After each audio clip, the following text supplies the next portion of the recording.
امریکہ واقعہ وینزویلا کے تیل کے پیچھے آیا ہے یا یہ کہانی اس سے کہیں زیادہ بڑی، گہری اور خطرناک ہے؟ یہ سوال بظاہر سادہ ہے، اس کے اندر ایک صدی پر محیط عالمی سیاست، طاقت کا بدلتا ہوا توازن اور دنیا کے نئے عالمی نظام کی اصل روح چھپی ہوئی ہے۔ یہ فیصلہ کسی ایک خبر میں نہیں ملتا، بلکہ یہ تاریخ کے تسلسل میں دفن ہے۔ میں ہوں اللہ دیتا اور آپ دیکھ رہے ہیں ڈیلی رپورٹس۔ ناظرین، 2001 کے بعد جب امریکہ افغانستان میں داخل ہوا تو دنیا کو بتایا گیا کہ یہ دہشت گردی کے خلاف جنگ ہے۔ پھر عراق آیا، کہا گیا وہاں خطرناک ہتھیار موجود ہیں۔ اس کے بعد مشرق وسطیٰ کے کئی ممالک کبھی جمہوریت کے نام پر، کبھی سلامتی کے بہانے امریکی مداخلت کا شکار بنتے چلے گئے۔ 2 دہائیاں گزر گئیں، کھربوں ڈالر خرچ ہو گئے، لیکن نتیجہ افغانستان ہاتھ سے نکل گیا۔ عراق عدم استحکام کی علامت بن گیا اور مشرق وسطیٰ آج بھی جل رہا ہے۔ امریکہ وہیں الجھا رہا، مگر دنیا کے ایک اور حصے میں خاموشی سے ایک اور کھیل کھیلا جا رہا تھا۔ یہاں چین سامنے آتا ہے۔ چین نے نہ نعرے لگائے، نہ فوجی اڈے بنائے، نہ حکومتیں گرائیں۔ اس نے بینک کھولے، بندرگاہیں بنائیں، سڑکیں اور ریلوے لائنیں بچھائیں اور قرضے دیے۔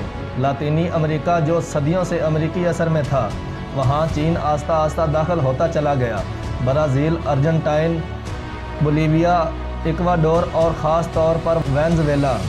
چین نے صرف ایک بات کہی، ہم تجارت کریں گے، تیل کے بدلے سرمایہ۔ اب سوال یہ ہے کہ وینزویلا ہی مرکز کیوں بنا؟ صرف اس لیے نہیں کہ وہاں تیل ہے، کیونکہ تیل تو دنیا کے کئی ممالک میں ہے۔ اصل مسئلہ یہ تھا کہ وینزویلا وہ واحد ملک تھا جہاں چین اور ایران دونوں ایک ساتھ موجود تھے۔ چین بطور معاشی شراکت دار اور ایران بطور اسٹریٹجک اتحادی۔ ایران نے وینزویلا کو پابندیوں سے بچنے کے راستے سکھائے، ریفائنری ٹیکنالوجی دی اور متبادل تجارتی نظام فراہم کیا۔ یہ اتحاد صرف تیل کا نہیں تھا، یہ امریکی پابندیوں کے نظام کو چیلنج کرنے کا اتحاد تھا۔ امریکہ کے لیے اصل خطرہ یہی تھا۔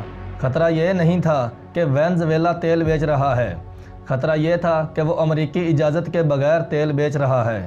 خطرہ یہ نہیں تھا کہ چین سرمایہ لگا رہا ہے، خطرہ یہ تھا کہ چین امریکہ کے روایتی دائرہ اثر میں اپنی جڑیں مضبوط کر رہا ہے۔ یہ وہ مقام ہے جہاں مونرو ڈاکٹرائن سامنے آتی ہے، ایک سوچ، ایک ذہنیت کہ لاطینی امریکہ میں جو کچھ ہوگا وہ امریکہ کی مرضی سے ہوگا۔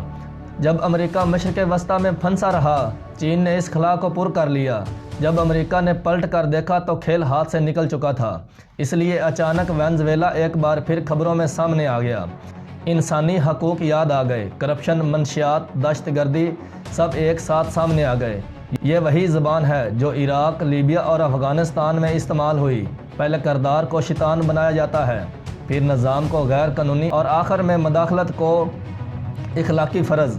وینزویلا کا معاملہ صرف ایک ملک کا نہیں، یہ ایک پیغام ہے بیجنگ اور تہران دونوں کے لیے۔ یہ پیغام ہے کہ اگر امریکی دائرہ اثر سے آگے بڑھے تو عدالتیں، پابندیاں اور عالمی میڈیا سب ایک ہی حکمت عملی کا حصہ بن جائیں گے۔